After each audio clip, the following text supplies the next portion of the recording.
So we look at tabular data and say that the non-tabular world is 5 times larger than that. Let me give you another version of the same type of information here. If we look next at the chart that, this is a rather old one from Merrill Lynch a couple of years ago when they used to do advisory work. You'll see the top part of this diagram shows the standard things that we'd expect to see in almost everybody's environment. When you see that kind of a bit of, oops, hang on, my key point just crashed. And when you see that type of thing in an environment, this is what most people consider to be the traditional purview of data management. Again, things like ERPs, point of sale type of data, any type of ETL that goes into it, data warehousing, reporting, analytics, these kinds of things that we look at in there. So it's a very, very nice picture, if I will here show it for you. And that top part is what most people consider to be the structured data of the organization. If you look at the bottom of that chart, then the unstructured data, again, I don't like the labels. I prefer to call the top one tabular and the bottom one non-tabular data. But you can see it includes web documents, purchase orders, contracts, and email. Many organizations would like to get a handle on these. Very few of them have actually gotten a good handle on it.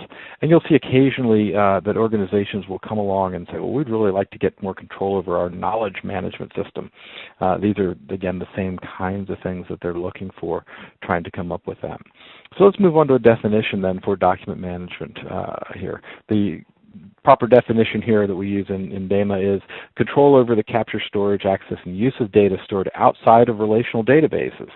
Now, again, I'm going to give you the answers that you need to pass the test here, but if you had a non-relational database, would that information necessarily be document and content management oriented, non-tabular? And the answer is potentially yes, potentially no. Many of the large financial institutions use technologies like IMS and network databases to do, and that certainly falls into that category as well. But again, let's think of this as extremes rather than precise here.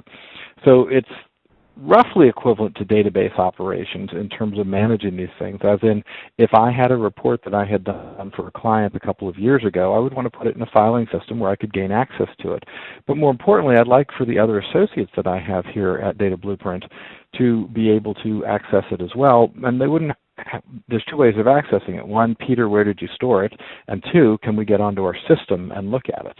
Well, the goal here is to get beyond a purely operational focus and to look and see if we had this type of information being accessible by most of the organization, would it improve our productivity? And the numbers are striking here. Knowledge workers spend almost 40% of their time across the board looking for stuff. So if we can reduce that to 20% instead of 40%, we have a potentially significant bump in their productivity that we can look at.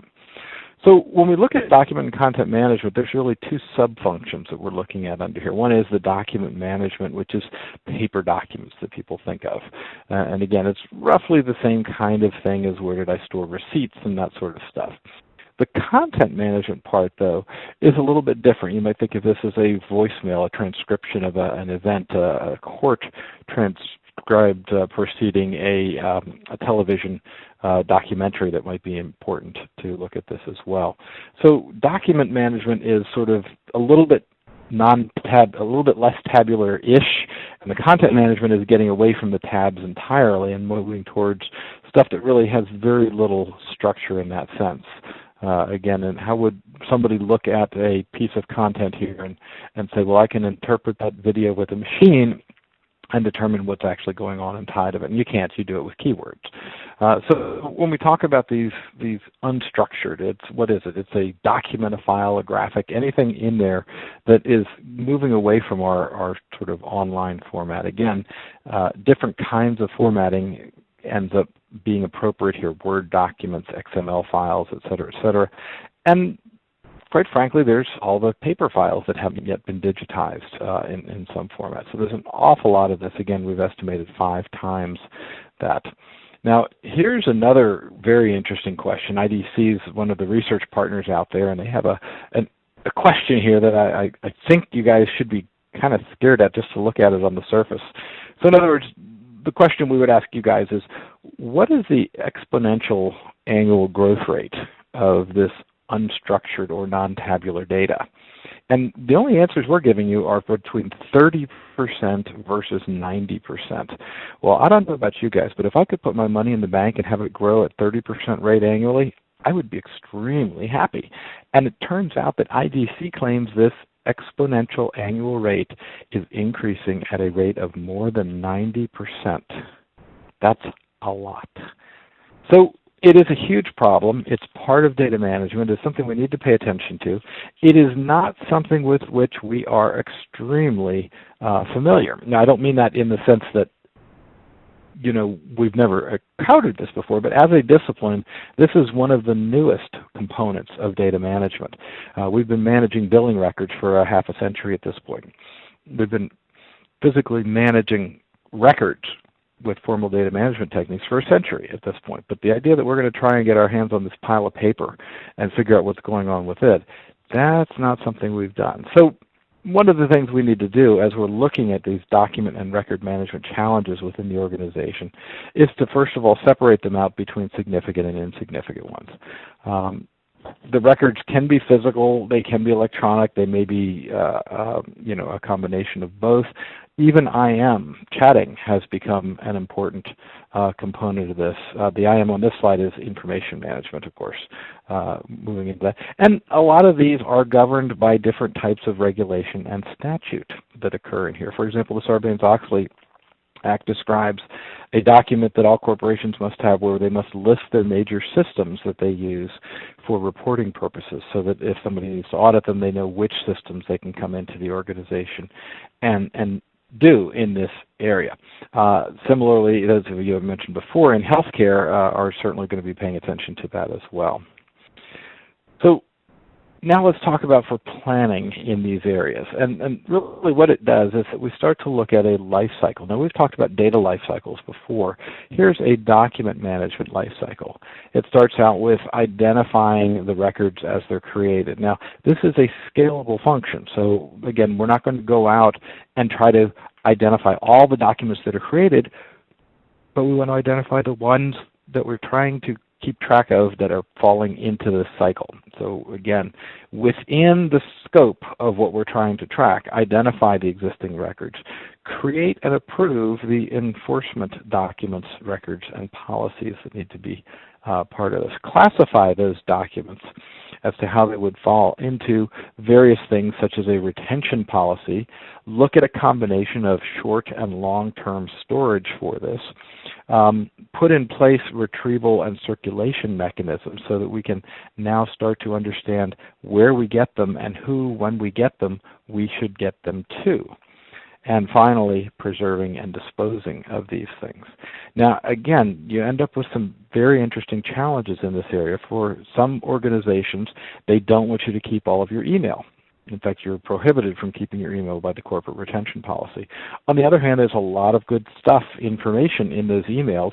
So that means that maybe part of your lifecycle management is that when you discover an email that's likely to become destroyed, that'll be falling into that category of we're not going to keep it anymore, then there needs to be a way for you to designate that email as an additional document that now needs to be managed within the organization.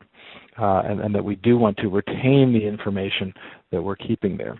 So this life cycle is important to pay attention to from both planning purposes as well as operational purposes that go into there. Every part of records management ends up with some kind of a life cycle. I'm showing you a couple here. None of these are going to be correct for your organization. That's where you all are the subject matter experts and can do this. But it is important to develop some kind of classification system or taxonomy so that document retrieval can be easy. For example, just a very simple one, but if I have customers, I may have my taxonomy categorize customers into two different types, current customers and former customers. If I use former customers and current customers, then I can look and see is a customer a current customer, a former customer, and go look for the records in one of those two conceptual piles of information. And that sounds easy enough, but it turns out if you try to fit the concept of an ex-customer into that taxonomy, you can see right away it gets a little bit sticky pretty quickly. This means that you need to be planning policies around the value of the respective documents for the organization. If you're just retaining everything and it has no value, you end up with a lot of stuff that makes it harder to find the good stuff that you're really trying to get at. Our numbers show that roughly it's an 80-20 split, that 80% of corporate information falls into the category of ROT, R-O-T. That would be redundant, obsolete, and trivial. And if it's redundant, obsolete, or trivial, we shouldn't actually maintain it. Again, these are things that are set for a combination of policy in your organization as well as ways in which you as knowledge workers are better able to do your jobs. The final point on this slide in terms of the planning is that we do need to establish policies and best practices for the documents in their final form. Again, I emphasize the final form because while interim documents may be important to keep, usually the ones that everybody is most interested in are what are the final reports, where are the final numbers, et cetera, et cetera, et cetera. In fact, if you want to do an interesting forensics exercise, the Supreme Court decision months back on the Affordable Health Care Act, the tracking of where the documents went within the Supreme Court might be a very instructive and telling piece of information if we had access to it. I do not, and I don't know anybody that does, but just in case, it might be very, very interesting to see where those documents flowed around the organization. Now, if it's an electronic document, you need an index for it. And so if we don't have the opportunity to index it and it just gets put out there with something that's based on the title, it's not going to be helpful for you. A good repository is going to have some sort of check-in, check-out component, which means that if I've got it and I'm making changes to it, nobody else should be able to make changes that would conflict with the changes that I'm making to it. So a one person at a time from a write perspective, but many being able to look at it from the read perspective. Means we're going to be paying attention to things like versioning, different types of collaboration opportunities where we want brainstorming, for example, and again, the traditional archiving status and migration, much less onto the disposition component in there. So document storage is a subset of document management. There's no other way to keep track of it. If you can't manage it, you certainly can't be able to access it. This way, again, we can retrieve them more easily and, again, get the various types of information into the various types of delivery system, whether they are printers, email, websites, et cetera, et cetera. Many document management systems also include thing called DRM, digital rights management, or digital asset management, which means we can now adjunct these non-tabular things with something that's a little bit even less tabular. Again, that sort of audio, video clips, that type of thing that's in there. I've worked with one company in the past where they've recorded lots of conversations internally, and so those tapes, those recordings are extremely, extremely useful, primarily because they need to be able to categorize them according to various levels of control. Again, here's our process that we use. This is an ANSI document. It's a standard that's out there that's just proposed. I'm sorry, the standard is real. The standard is proposed for your use, potentially, which says there's 3 levels of it that we're taking a look at. One is the most rigid, which says that we have a formal change initiation. Somebody says, I'm going to make a change to the company XYZ operations manual, that each change will be evaluated thoroughly so that somebody who's looking at the document holistically says, well, you changed this part in here, but that now conflicts with another part of the document and another idea. It gives you this full status accounting of the implementation and validation of the document so that people can see throughout the entire process what is the information that is in there, what should be in there, and who are the authors that have been on there. A less rigid standard now here is a revision, which just says, well, we've got a document and you're a subscriber to that document, but there's been a change to that document. So if you were a person who traveled in your organization and somebody had made changes to the travel policy, when that was posted, you would get access to it. Finally, our least rigid in this case is just simply says, we're going to have safe storage of the document. So again, I'm making facetious here. The travel document is safe, right? The travel policy document is safe, and here's how you would gain access to it if you needed to gain access to it. Again, these are different types of control that you can put here, and what you're really looking to do is to put in place something along these lines here. Again, showing just one example of control for one organization. In this case, the human resources data would fall under the revision category, whereas budgets would fall under the formal category that goes in there. Again, the standard ANSI there, ANSI standard, excuse me, says, look, we also should keep track of how much it costs to update, right, and maintain that, because if we're spending lots of money maintaining something that has little value, that's not helpful to the organization. It should be a way of projecting impacts so that when changes are made, they're not just made and then found out what happens to them, but proactively we can understand this is a big change and it's going to require a deviation or changes to the resourcing levels that are there. In addition to that, again, what are the consequences of that change for the entire enterprise, not just for the document? And finally, we get down to the point where, when people approach these things, we really should be trying not to invent new things. Now, this is a standard theme in data management. The last thing we need out there in the world are more databases and more database tables. That's another lecture entirely that I can give you. But the goal here is, again, if you're looking at this asset here and you're starting a corporate-wide policy on something or other, and it happens to be very much like the last corporate policy on something really close to that, then by all means try to grab the last one and reuse it, as opposed to going in and creating new things each individual time. It'll also show, for example, inheritance, so that if you started this document and then saved a copy of it over here, these guys would know you were inheriting the structure of the document, the ideas that came from it, some of the methods perhaps that would go into this. And finally, again, maintenance of change histories that we need to put in place here as well. So these levels of control are absolutely critical for document management, because if you're going to do it for the organization, it's really critical that not everybody be able to see everything, but that certain people be able to see certain things along the way. Again, I mentioned our colleagues in healthcare. While docs tend, for example, to gain access to all of the medical records that are there, those of you that are governed by HIPAA and all know that it's very clear that not everybody should be gaining access to everything in the organization. So let's look at some additional components in here, and this gets to our third question as well. When we look at people who provide unstructured or non-tabular data, what percentage of them do you think tend to retain it forever? 25%, 45%, 65%, or 85%?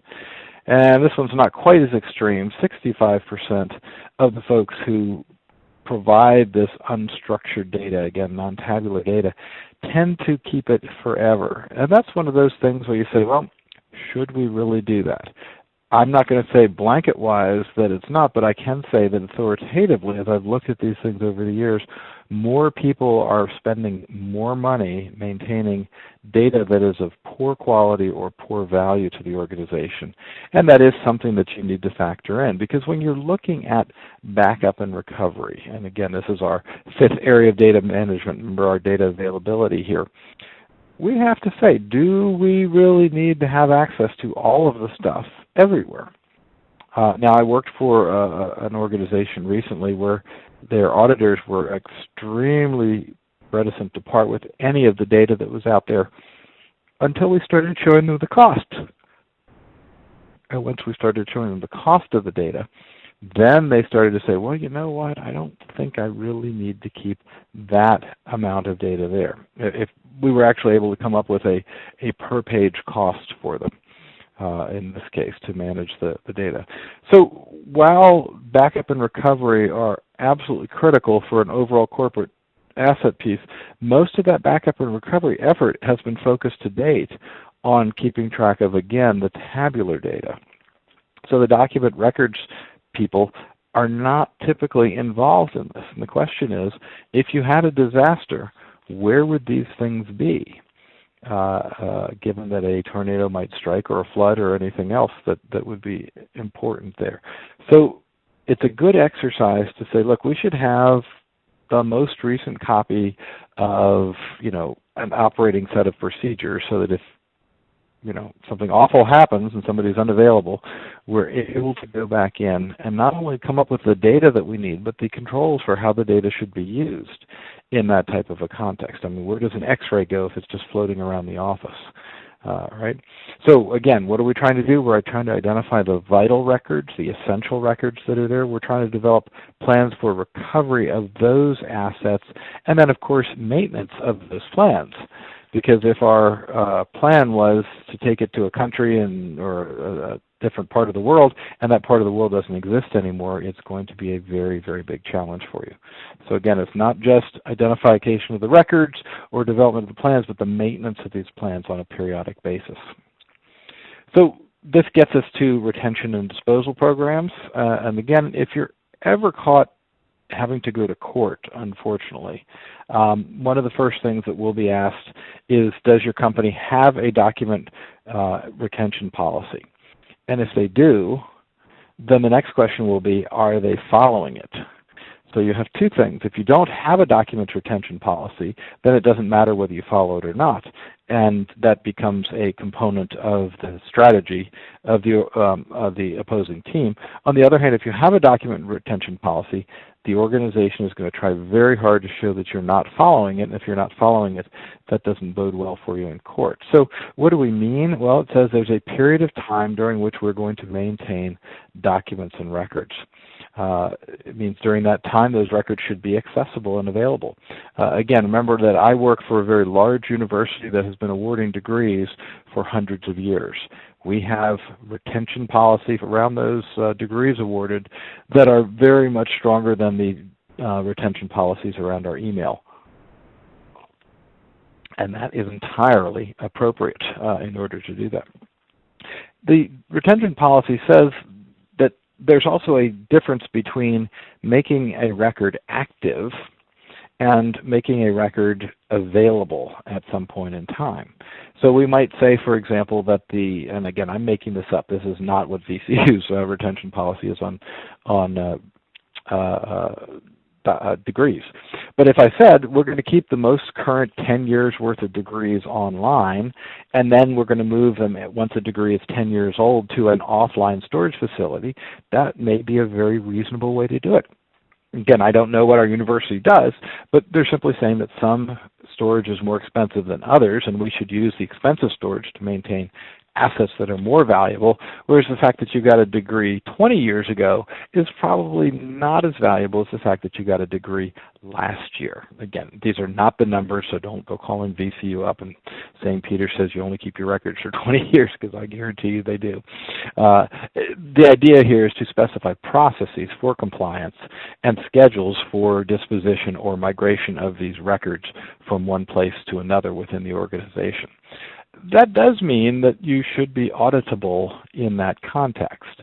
So periodically somebody will come around and say, hey, these are things, these are characteristics, and you can see we've listed them down the side there: inventory, storage, reliability, accuracy, classification, and index scheming.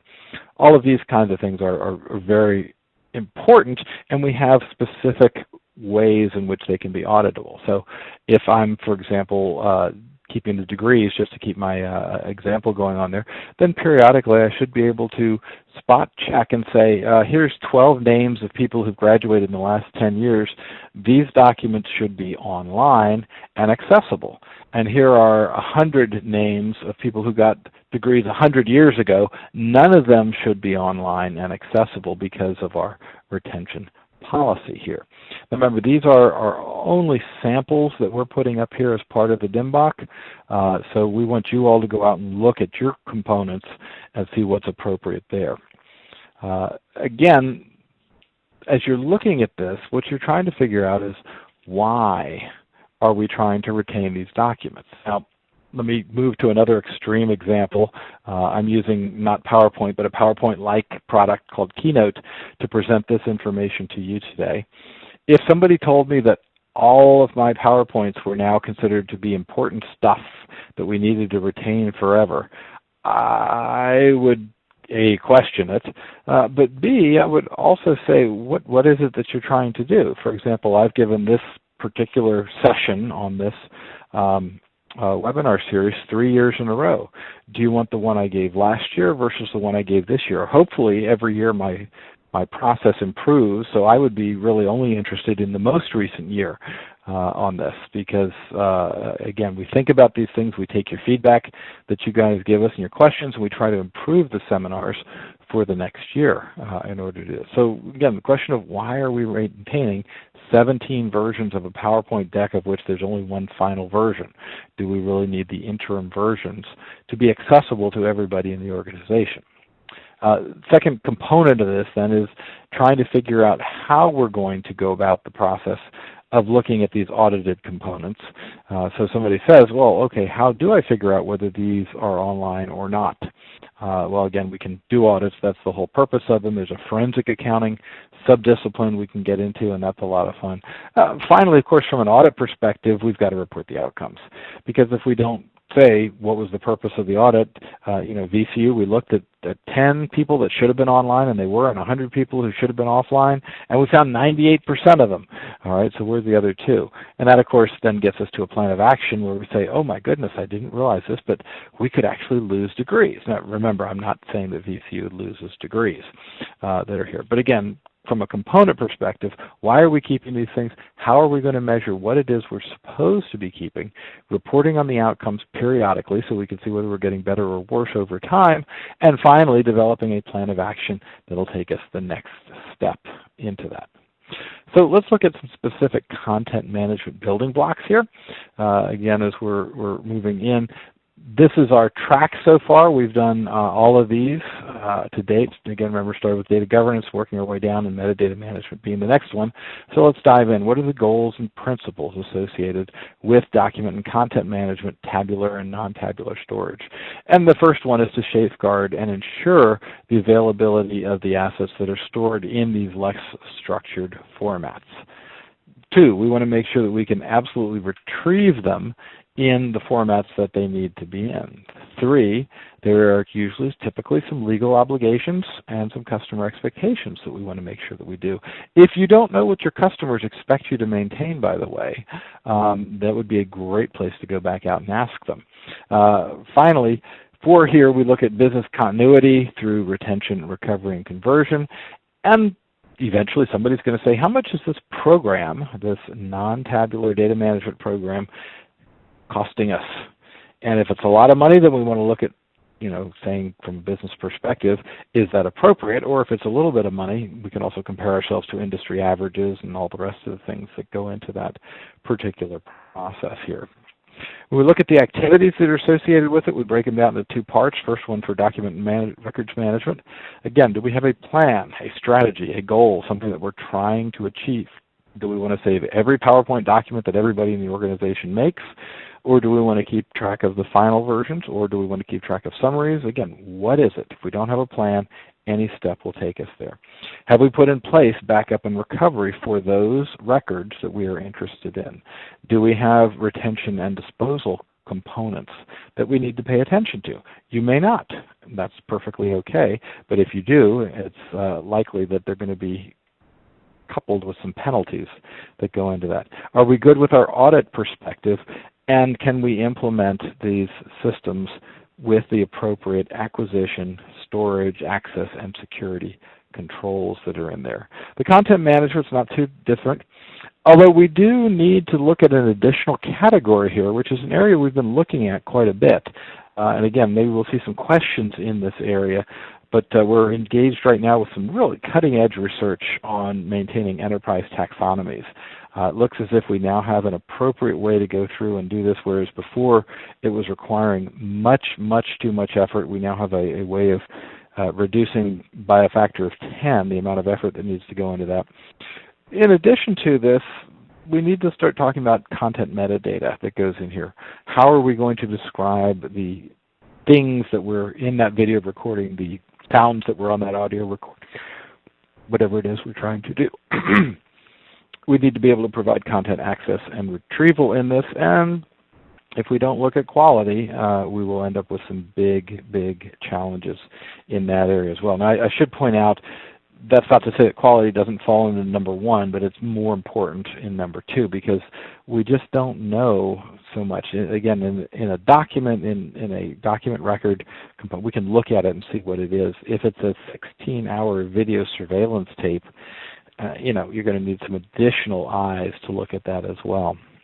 What are the deliverables then from your document and content management program? Well, one of your first one is going to be something called E-discovery. And if you haven't had the pleasure of encountering this, good. If you have, you know what I'm talking about. That is the call that goes out that says, I'm sorry, we need the last 3 years of emails, of any email from this individual to this individual, or something along those lines. It's a blanket call. It's in response usually to a court record, and if the court is asking for it, you don't have an option of responding. You may also have to cover outgoing letters and emails that were in that particular category. But very quickly, as I mentioned before, you will get into policies and procedures. Well, if you don't have it, are you supposed to have it? Or if you aren't supposed to have it, how come you have it? Those are two questions that can trip you up very much in a court proceedings that's in there. Also, does anybody pick up your audit trail and look through it occasionally? Does anybody look through the log files to see if there's random access occurring in the middle of the night by persons unauthorized? Do we have the minutes from the meetings that occurred? Again, these are going to be all sets of components that we're going to be needing to put in place. My DAME International Board meets periodically, and we keep formal written minutes of those meetings, which turn into formal reports that we can then use to help bring people up to date on things. If there's a memoranda or a contract that somebody is thinking is important, again, copies of our tax returns are something that people will ask for periodically that goes into this. And finally, different types of media formats that occur in there. Again, a lot of different material, a lot of things that most people just don't really think about that are a byproduct of it. And remember, the estimates from the experts here are that this is increasing at 90% a year, 90%. So there's a big challenge associated with all this. It means we've got to pull together as a team. We have, again, all the employees that are involved in this. We're going to have stewards to the extent that they are staffed up and running, data management professionals, records management staff that have a component on this. Other IT people tend to know very little about this, but again, it's going to be becoming more and more important as people really start to get a handle on this. We're going to get data management executives, IT managers. We're starting to see this term chief knowledge officer start to come from some organizations. And again, it should be no surprise. People put chief in front of something when they want to put somebody accountable for it. So the chief knowledge officer may be somebody that they're working on very carefully. You've got a couple of different places that this is going to come from. Primarily, for most organizations, it's going to be your employees that are in there, your coworkers, people who are doing the kind of really interesting things that fall into the research category, as well as your external parties. Let me give you a very specific example that we encountered a couple of years back that was a lot of fun. Had two individuals who were working for a big company that manufactured, that invented new pharma products, new drugs. And these two individuals had gone to lunch. They worked in cubes that were right around the corner from each other. They did all kinds of things. They even, would take walks at lunchtime together sometimes. But until they happened to go to the same conference, and one individual saw the other individual's research, they had no idea that they were involved in complementary activities. So it was just by coincidence that occurred, and the organization called us up and said, hey, can you design a system to facilitate that, to encourage that type of thing so that it will happen? And again, it was a neat project to work on. And what we've seen is that the inter-team cooperation for this organization, as measured, has significantly increased over the last couple of years. Finally, we have the consumers of the data that's there. Again, it's going to be business and IT users. I contend for the most part that the IT users are going to be concerned with IT-related data, which means the business users are going to be really maintaining the vast majority of everything else that goes in there. When we look at what this is, we see that this type of data management component is truly a business function that needs to be worked on within there. Of course, you've got the government regulatory agencies as well who are interested in that process. Senior management, who's particularly just concerned from a productivity perspective. I mentioned to you that the researchers were working down the hall from each other and didn't realize they were doing entirely complementary activities. And finally, we've got products and services that are developed for external customers. So you may be producing an advertising campaign or something along those lines. This information is absolutely crucial for your external customers. So what do you need to put all this together from a technology perspective? Well, again, some sort of document storage is critical for this. Let me get through the list here and then I'll come back and talk about SharePoint. Again, office productivity tools in the way that it helps the organizations, particularly from a workflow perspective and things like that. The more routine and transactionalized, the easier these things are to manage. You may need records management tools. And if you think about the difference between records versus data, on a pure basis, a record might be a report of a laboratory report. Well, the laboratory report, while it may say, yes or no for the presence or absence of certain things that they're looking for, it doesn't get to the whole certification process. So if we're looking at yes or no, the person has a finger missing. Again, I'll make it very, very simple to the extreme. That's not very helpful if we also need to have somebody who says, yes, and I saw the finger wasn't there. I counted and there were only 4 fingers on that particular hand. Again, it's not just the matter of what is the result, 5 fingers or 4 fingers, but it's the result coupled with the fact that somebody could attest to that process.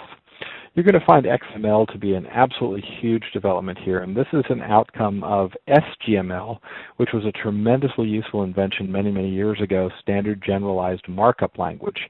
And XML is an extensible markup language that runs underneath a subset of SGML that allows organizations to go in and develop vocabularies that are useful for their organization. The XML development tools lead us towards something called the semantic web. And if you haven't had a chance to get into the semantic web, it is absolutely a phenomenal concept. It's a couple of years away in most instances, although there are some limited pieces that are up and running now. Again, just phenomenal ways of looking at exchanging and interchanging. By the way, semantic, if you have to look it up, it just means unambiguous. So somebody will be able to put directly, when they say, I'm talking about a foot, they're going to mean the foot that's attached to the ankle as opposed to the foot that's the measurement that goes into that. This gets us in towards collaboration tools. I've mentioned them a couple times already. It's very, very crucial to support the work group focus on these things. And of course the internet's key for all of that. You've got your email systems, which are both a blessing and a curse. They get us the email, but they get us way too much email in most instances. And finally, we have image and workflow tools that allow us to use in there as well. So let's look at some guiding principles then within this. What this says is that within an organization, when you're creating these things, these document content management policies, procedures, tools, and techniques, everybody in the organization should be using them in accordance with the standards. All right. Well, does that mean that every time I have a Word document I need to index it over, under, sideways, down? No, because the standard may be the final version of the document before it's presented to or sent to an external customer must go through this particular process. So again, everybody is subject to the policies. The question is, are the policies and procedures reasonable? We do need some experts, though, to come in. And again, library science and other areas allow us to understand what types of things can be done easily and for reasonable cost on this. So if you don't have people that are familiar with this, it is probably one place that you should do some reading up on so that you may be able to gain that expertise yourself. And finally, even if you don't have access to the record management professionals that are there, everybody can at least get trained to be aware of what is a potential issue. that if you see something, you're able to respond appropriately and at least make an educated guess that's there. I can remember visiting one of the TARP banks in 2008, just before the crash came, and they showed me a room where they said, "This is our unstructured documents repository." And then, of course, they turned around to me and laughed, because when I poked my head in, it was just files and files and files. And I said, "Well, how are they organized?" And they said, by date. The ones on the bottom are the oldest. And I said, oh, okay, I think I get an idea of how this is done. Clearly, there was nobody that was responsible for those things. And of course, you've seen with some of the challenges that the TARP banks have faced, such as producing an original signed document of somebody's mortgage, that they simply aren't able to do that in some cases. And in fact, there was another article today, I think it was yesterday in the New York Times, where a judge in New York City made the statement that 90% of the foreclosures, the bankruptcies that had come in front of him as a judge in the last couple of years had some serious defects that were there. So in some ways we should be saying, oh, okay, well, it's going to be harder for the banks to label their bad customers as negligent. On the other hand, it allows people who've perhaps gotten in trouble financially to get away with a little bit more. Again, remember, technology is always going to be neutral in this component as opposed to trying to figure out the rest of it. So again, here, what we're talking about is if you're doing a good job with data management, it's not enough, because data management is hard in and of itself. And what we need to do is to take a look at broader than data management, which could be 5 times the size, could be in a couple of years 10 times the size of what we're doing. And we need to be able to put in place policies and procedures to maintain these types of organizational assets. Now, that's the real focus here. It's fine to say we're going to manage all our documents, but that's not really adding value. That's a how type of an issue. A why issue is that if we can take knowledge workers in our organization who are currently spending, again, on average, 40% of their time looking for stuff, and make those individuals collectively more useful because they don't have to spend as long or as much time finding stuff, then that's a way of increasing the productivity of the organization in a major way. We worked with one organization recently where they had about 3,500 knowledge workers in the organization. And we took those 3,500 knowledge workers and said, if we could shave just 1 hour a month off of all of their productive work that they do, in other words, give them 1 hour back a month, that was an enormous amount of money for the organization. And when they measured after they implemented the system, they actually found that the projections were they would save 1 hour per month. They actually found that most people saved about 5 hours per month minimally in there. So again, it was a very, very strong business case that they were able to use and to take these types of policies and procedures that we've been talking about and put them into place. So we're reaching towards back the top of the hour here. Let me just sort of do a little bit of summary and sum up on this. And again, for those of you that are attending this for the first time, we always include with you a series of references that come into here for you to go through and take a look at other types of materials that are in here, as well as, of course, the DIMBOK. And again, we hope, of course, you guys all get to that stage of signing up for the DIMBOK. But let's just review here. From a document and content management perspective, people tend to use the word structured and unstructured. If something was truly unstructured, you couldn't add structure to it. So by definition, I don't like those two terms, but those are the terms that are used popularly.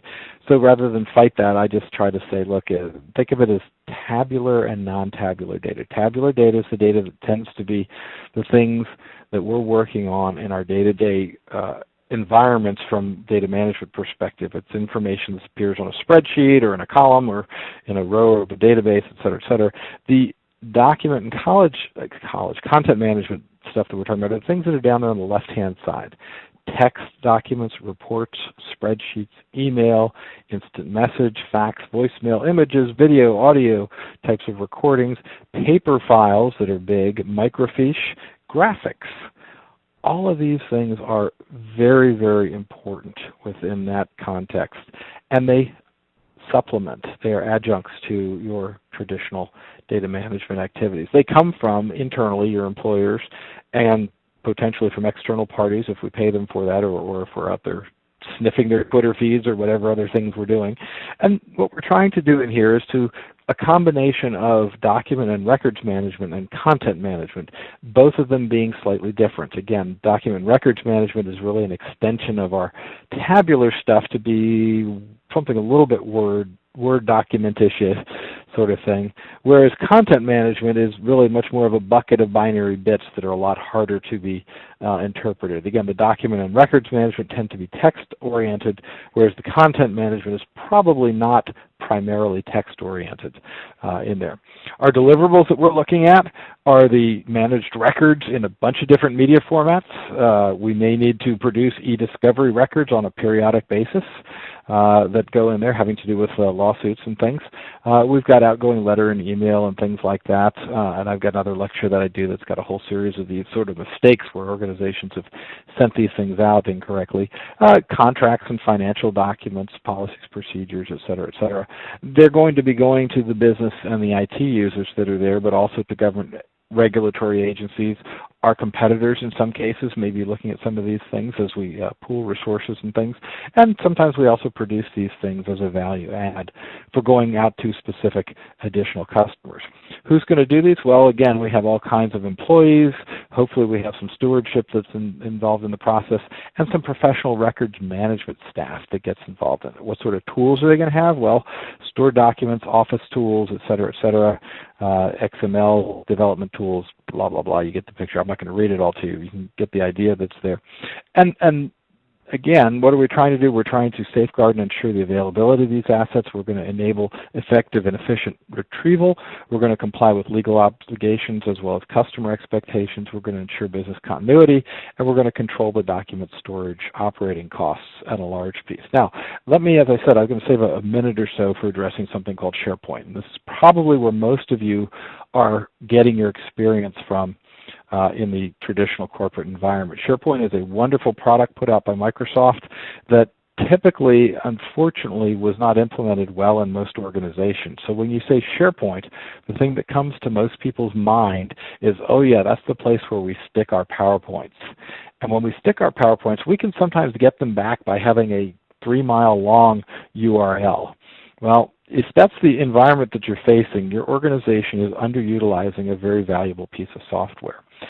Particularly on the earlier versions of this, again, many people put it up as an IT project that was very, very difficult for businesses to gain value from. If you have a SharePoint mess, give us a shout because we can help you to fix these things. I don't mean this from a consulting perspective, but I can give you some clues and some tips in there. But one of the most valuable things that Microsoft did is when they went to 2010 SharePoint, they have the opportunity now to automatically tag many of your documents as you bring them over. So as our work in taxonomies has improved, we now have a host of new techniques that we can bring into play. And so if you're going to convert your 07 to 10 SharePoint piece, there are some things that you can do there that will make this a whole lot more valuable to you in the long run on that. So with that, we're getting back to the top of the hour here, and I will turn it back over to Megan, who will work us on the question and answer section. So Megan, back over to you. All right, thank you, Peter. That was a great presentation. Now it's time for a Q&A. Time for you all to ask questions. If you don't see the Q&A panel on your screen, you can just move your mouse to the top of the screen and click on the Q&A chat feature. From there, simply type your question into the chat window, and we'll get to answering them. So you'll give it 1 minute. You've also got Twitter that you can use to get us on that as well, right, Megan? Yes, Twitter as well. Anybody that's posted any to the Data Ed hashtag, we should be able to see here. But we can go ahead and get started. We've had one come in, a few come in. Let's see. So first question is, what resources are available to learn about taxonomy, creation and maintenance, and metadata assignment and collection standards are good practices? Wow, great question. So again, I'll flip you back to the references there so that everybody can see these good books that we've put together for you to take a look at. But let me also take a quick jump out of this presentation, because I did have a fellow who gave me a very specific reference here, and I'm not sure it was on this list when we put it together in '09. So hang on for just a quick second. Let me take a quick look. I'll tell you what, let's not do that right now. Why don't, Megan, we take that as an aside, and I'll put that additional resource out as another book in our formal follow-up when we do that. All right, and the second question is, how did you calculate the cost per page? Good question. So the basics of this are that you need to look at it from a total cost of ownership perspective. Let's pretend that you purchased a repository for your documents and that cost $100,000, and that you also were getting paid. You were also paying a full-time person to operate that repository, and that was going to cost $100,000. So there's $200,000 right there that you need to start with. Then, if you've only got one page in there, then that cost per page is $400,000 to store one page.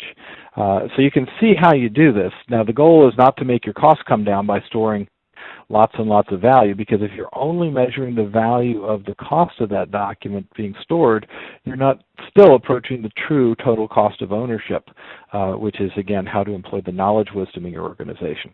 So the cost per page to store would be a component that goes into your total cost of content management expenses, and that you would want to subtract from those costs any benefits that were there. And if you were able to show that on average your knowledge workers spent 1 hour less each week, excuse me, I said monthly before, each month to do that, then you could add up their total cost of the payroll in the organization and subtract 1/12 of that payroll against it, which would hopefully be greater than that $400,000 in cost. And now you're starting to get at a cost model that really gets to the true thing. In other words, if you only measure the cost to store something, you're not actually measuring the value, are you?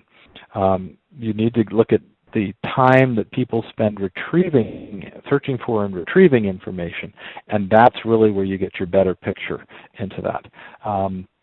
Megan mentioned the books that I'm working on. I've got a couple more that are coming out, and one of them is on putting dollar costs. It's called monetizing data management, and there's a couple of more detailed examples in that book that will be coming out shortly. All right, great. Let's see here. Next question is, how do you keep a data management engagement moving forward when the internal chaos keeps pushing everything back to square one? You know, I can think of any number of people who are in that situation right now. It's a tough process, isn't it? As you're attempting to move this forward, the best advice that I can give after 30 years in the business here is to really say where organizations tend to get in trouble is when things get out of control. If you've got a well-defined project that says, if I do X, Y, and Z, and if doing X, Y, and Z results in successful outcomes, then those outcomes will attribute specific information to the bottom line. And don't let them get you off that target until you've proven that first business case. The one I was mentioning here at the cost per record in particular was one of our fellows who used to work for Circuit City. Circuit City could never figure out early on whether it was valuable or not to have this particular product. And the product was extended warranties, so many of you are familiar with these things.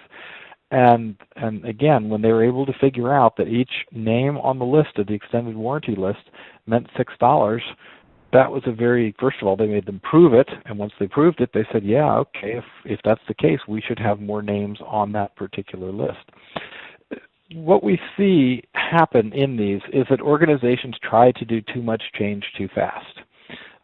And so if you're trying to change a lot of things at the same time, it's never clear what is the cause and what is the effect on this. So if you're having trouble moving forward, I would raise my hand organizationally and ask for permission to just do fewer things well than more things not quite as well. And that really seems to blend out particularly well in this organization. For example, one of the things you'll see here when I visit companies that are doing this. They'll have, oh yeah, we've got our document people who are working on this. And by the way, we've also tasked them with another category of things to do that's called enterprise search. And they're also doing the upgrade to SharePoint, and they're going to introduce a content repository.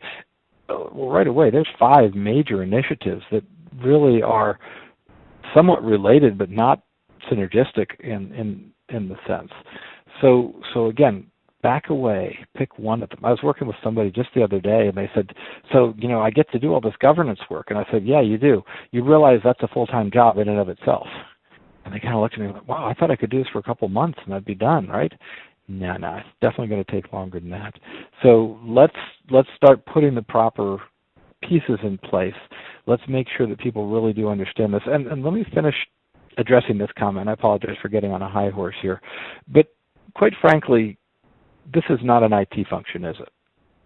IT should be supporting this function, but the business is what should be determining the content and information management needs of the organization.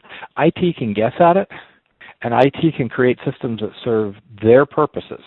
So IT systems to make IT more efficient is one thing, but IT systems to make the business function, that's a business challenge. And if you're letting your IT people do it, you're probably losing some stuff in translation. And again, I can give you some very good examples in that area, but that's another topic for another day, I think. All right, and the next question is, what tools do you find most useful in managing your own non-tabular data? Wow, that's a wonderful trick question. I do a couple things to manage my own non-tabular data. I have full text indexing on my personal computer. I have a full text offline backup that I can use to get access. And I have literally every email message that I have sent or received since about the mid-1980s. And I find those 3 pieces those 3 assets that I have are extremely useful for my own personal way of doing it. Now, what I have done is I have developed those better, I think, than most, but it also has left me with a deficiency where now if you hand me a piece of paper, and actually Megan, you and Eileen both have done this from time to time, handing me a piece of paper and I kind of look at it and go, what should I do with that piece of paper? Because I'm not as good at managing paper anymore as I probably once was at that time. So that's stuff that works for me. I don't think that's going to work as an answer for everybody else, but you did ask about me, so. Okay, great. And the next question is, where in the organization should records management be placed? Well, again, a good question. It's going to vary from organization to organization, but if the organizational strategy at all depends on improving the productivity of the knowledge workers, I would say higher than probably where it is. Many organizations tend to put this function under a librarian function, which is not inappropriate necessarily. At the university, again, very often categorized in that category, and they say, you've got this great librarian, these wonderful librarians, make use of them, and that's a great thing to do. On the other hand, if you're a consulting organization, so I'll talk about Data Blueprint at this point, I don't have a corporate librarian for Data Blueprint. So we need to have a different focus there, and what we do there is periodically we get together as a team and we go over projects and lessons learned, and then we formalize the lessons learned so that we can hand a book of lessons learned, if you will, or a document of lessons learned to new employees and say, this is just stuff you ought to read about because it's probably going to come up at some point in the future. Okay, great. And the last question we have is, we need to hire an architect to help us with content management. What skills should we look for? So what I would look for in particular is to say, have they done this successfully somewhere else? I guarantee you there are lots of people with knowledge, skills, and ability that show up great on the organizational chart, and the resumes look wonderful, but I would want to see beyond that and talk about specific outcomes that they've done. So if I was interviewing somebody for a position like that, I would want to say, I need to talk to some of the people whose jobs you have impacted, who you have made things better. I'll give you an example in particular. My mother used to work for a company in D.C. called Planning Research Corporation, and they had a corporate librarian who I knew very well. And that individual could go around and talk specifically about how they had been able to help certain groups out who had come to them with specific problems in there. But just to say somebody that, I know how to file stuff, right, that is not going to tell you what you need to know. Now, I will point you to the DAMA website that does have a jobs board located within that, and also our LinkedIn group has a tremendous following that we can put access to things like that. Anybody that you're trying to get that's going to have experience in that area should have some sort of a track record, and I would be much more interested in the track record. There'll be plenty of paper qualified individuals, but I would want somebody that's got the real world experience that's there.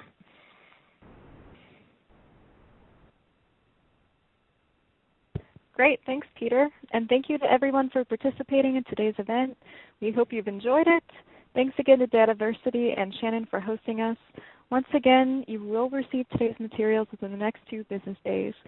Next month, our webinar will be Let's Talk Metadata, Strategies and Successes. Hopefully you'll be able to join us for that as well. As always, feel free to contact us if you have any questions. Thanks everyone and have a great day.